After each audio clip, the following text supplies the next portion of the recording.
Boa tarde, pessoal. Eu sou o professor Fernandes, a gente vai conversar um pouco sobre conflitos étnicos e a gente vai estar discutindo um material que tem aí na sua mochila sobre geografia. Né?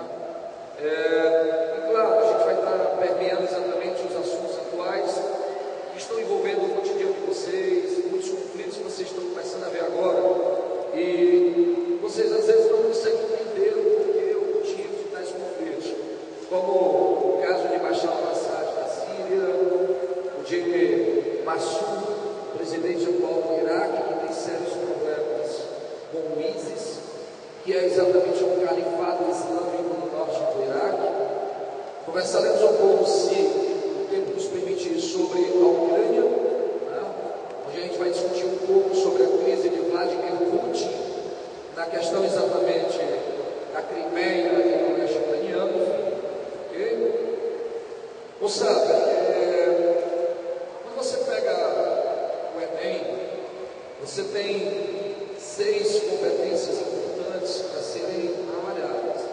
Né? A competência número 1, ela versa sobre cultura material, arte, música, tudo isso faz parte da competência 1 da prova de ciências humanas. Né? Inclusive, quarta-feira estarei no Novo Assunto, né? Os ingressos foram esgotados, são 720 lugares só, e a gente vai estar com um projeto lá sobre os 70 anos, estica aos olhos, 50 anos da ditadura militar, aos olhos estica o ar regional. Então você me diz, Fernandes, esse tipo de assunto ele é abordado no projeto Enem, com toda certeza. Então vocês precisam exatamente entenderem que tudo aquilo que permeia cultura e arte, competência 1. E a competência 2 é essa que a gente vai estar conversando agora, que versa sobre geopolítica, versa sobre formação exatamente de alianças. Competência número 2, né? Você vai ter exatamente a ideia sobre mapas, estruturas exatamente cartográficas, enfim. Né? Então vamos conversar um pouco sobre o que está se passando no mundo. Primeiro detalhe importante quando a gente fala de raça, etnia, você tem que tomar um cuidado muito grande. Raça, o conceito de raça, ele é genético. Ele é o que basicamente define o ser humano enquanto exatamente o seu fenótipo. O que você externa ser de fato, certo? Esse conceito racial ele não se usa mais. Você ainda encontra o conceito racial discutido aonde? No meio político, social, a gente fala de crime de racismo, quando na verdade, o que é a prática do racismo? É simplesmente quando ocorre uma hierarquização de grupos, a partir exatamente de fatores fenótipos, cor de pele, cor dos olhos, estatura. O próprio Instituto Brasileiro de Geografia e Estatística, ele já não usa mais tal critério para diferenciação de grupos. Os grupos hoje são diferenciados a partir exatamente de seus valores culturais. Então, quando eu falo em etnia, estou falando em grupos humanos que se diferenciam por sua cultura. E queria só dizer para vocês que aqui no Brasil nós não temos, e não deveríamos ter diferenças ou questões raciais, porque o próprio Darcy Ribeiro, o grande antropólogo brasileiro, em seu livro O Povo Brasileiro, ele diz que o povo brasileiro ele é formado a partir de uma miscigenação intensa de 3 grandes grupos étnicos: o grupo indígena, o grupo negro ou afro-brasileiro e o grupo exatamente europeu do século XIX. Como diria Darcy Ribeiro, o brasileiro ele é por si só um povo sincrético, único, singular. Então essa história de racismo do Brasil é absurdo e é o cúmulo da ignorância, você não conhecer as raízes e formação do próprio povo brasileiro. Então, etnia, ele vai além da cor da pele, da cor dos olhos, do cabelo. Tudo aquilo que se relaciona a elementos culturais, certo? Que isso cria o sentimento de brasilidade ou nacionalidade, cria exatamente a sua filiação tribal. Você vai ver alguns conflitos entre Hutus e Tutsis, por exemplo, em Ruanda, Burundi, há 20 anos atrás, em 1994, quando o presidente Hutu Juvenal Habyarimana ele é assassinado, né, vai ser deflagrado o maior genocídio da história da Terra, desde exatamente a Segunda Grande Guerra Mundial. Quase 1 milhão de pessoas serão assassinadas em 90 dias de confronto. Então aquilo é uma diferença tribalizada, né? Os Tutsis, antiga elite do território de Ruanda, ex-colônia belga, vai ser perseguida agora pela massa Hutu, que quer a vingança. Então, diferenças tribais, né, serão exatamente conflitos étnicos, questões religiosas que a gente vai discutir muito hoje aqui nos conflitos, né? Nós estaremos discutindo um pouco sobre a questão exatamente que se passa hoje no norte do Iraque. Embora a religião seja a mesma, o islamismo, o grupo muçulmano, existem grupos sunitas e xiitas. A questão entre judeus e palestinos, a guerra da faixa de Gaza, vocês estão acompanhando esse ano. Não são conflitos provocados por divergências religiosas. E as questões, claro, neurolinguísticas e as questões culturais, como o folclore, por exemplo, que fazem parte também da historicidade, da cultura, exatamente grupos étnicos no mundo. E quando você fala de Brasil, só para a gente ressaltar, professor, além dos europeus atlanto-mediterrâneos, itálicos, hispânicos e lusos que ocuparam o Brasil, além de 307 mais ou menos etnias de índios, os carebês, tremembés, tupis, guaranis, né? Os tabajaras, os tapebas, os trairiús, enfim. Quem mais participou exatamente do processo étnico brasileiro?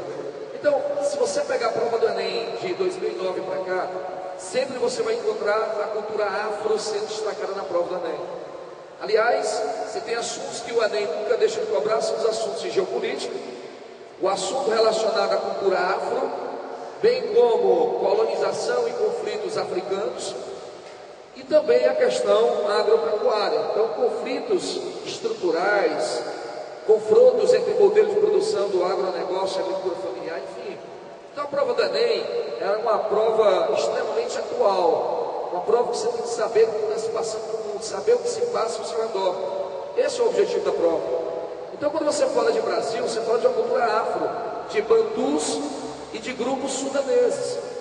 Maior parte exatamente dos afro-brasileiros vieram exatamente de uma África bantu. Professor, essa África bantu, ela representa o quê? Uma parte da África em que os negros eram escravizados e jogados exatamente em áreas como a zona da Mata Nordestina, ou como na região maranhense, ou bem como nas regiões de mineração, para trabalhar exatamente na extração mineral, para trabalhar no cultivo da cana-de-açúcar. Os chamados negros sudaneses, mais ao norte do continente africano, esses são negros diferenciados. Por quê? Porque serão negros que sofrerão o processo de dominação cultural por parte dos muçulmanos. No século VII, chamados mouros invadem o norte da África, dominam o continente norte-africano e vão, entre aspas, catequizar exatamente os negros africanos. E ensinam ao afro a questão do islamismo. Portanto, o norte-africano ele vai ter uma cultura islâmica, certo? E parte desses negros serão escravizados por parte exatamente dos árabes, dos mouriscos que ocupam o norte da África. E esses negros, eles virão ao Brasil.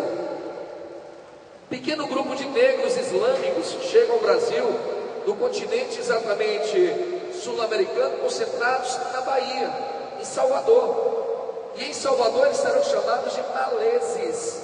Professor, o que são os grupos maleses? São os negros que foram islamizados.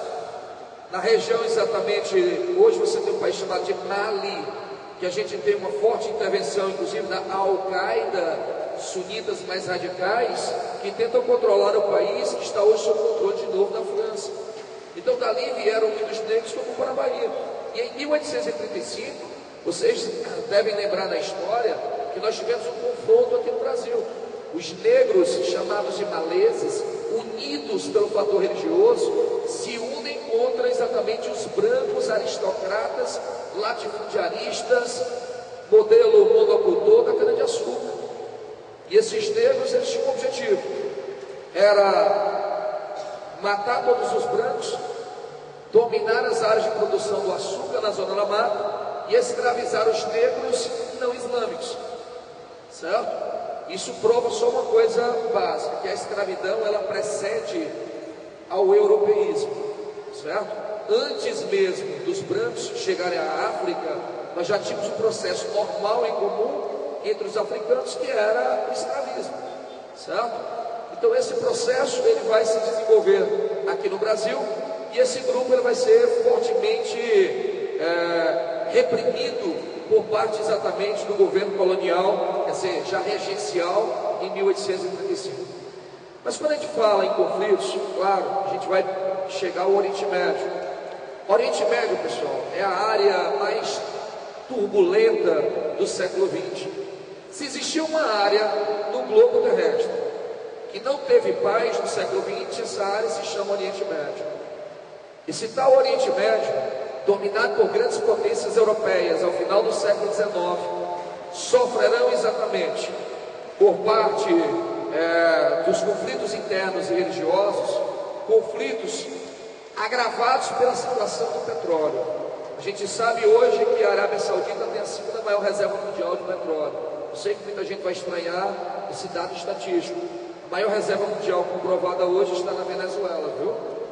É o maior país em reserva de petróleo do mundo, a Venezuela, segundo a Arábia Saudita. Então, o petróleo vai gerar exatamente grandes conflitos, é o que a gente chama de pavio, que será arriscado a esse caldeirão chamado Oriente Médio. Pessoal, deixando de blá blá blá, vamos direto aos conflitos. Tá? Todo mundo tem a curiosidade de saber o que se passa hoje no mundo. Bom, em primeiro lugar, é preciso que a gente diga o seguinte: mesmo os países muçulmanos, existem diferenças entre os grupos muçulmanos. Os dois principais grupos muçulmanos que vocês veem em provas, em termos de conflitos, são xiitas e sunitas. De antemão, professor, xiita é aquele grupo radical, não é? Pessoal, radicalismo existe em todas as religiões. Cuidado com o preconceito, certo? Nós temos terroristas católicos do Irã, certo? Não nos esqueçamos que em 2009 padres da Igreja Católica foram presos, condenados à prisão perpétua por terem permitido e até incitado o crime em Ruanda, Burundi, em 94. Então, extremismo, todas as religiões elas vão apresentar, certo? Quando você fala em xiitas, vocês têm que lembrar que quando o profeta Maomé morre no ano 632 depois de Cristo, o cunhado dele, certo? Al-Talib, né?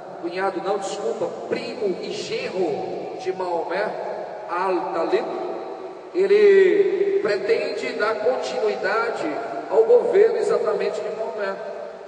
Então, um grupo de muçulmanos passam a defender exatamente a concepção de que o mundo muçulmano, o mundo islâmico, o povo islâmico, só poderia ser governado diretamente por um descendente de Maomé.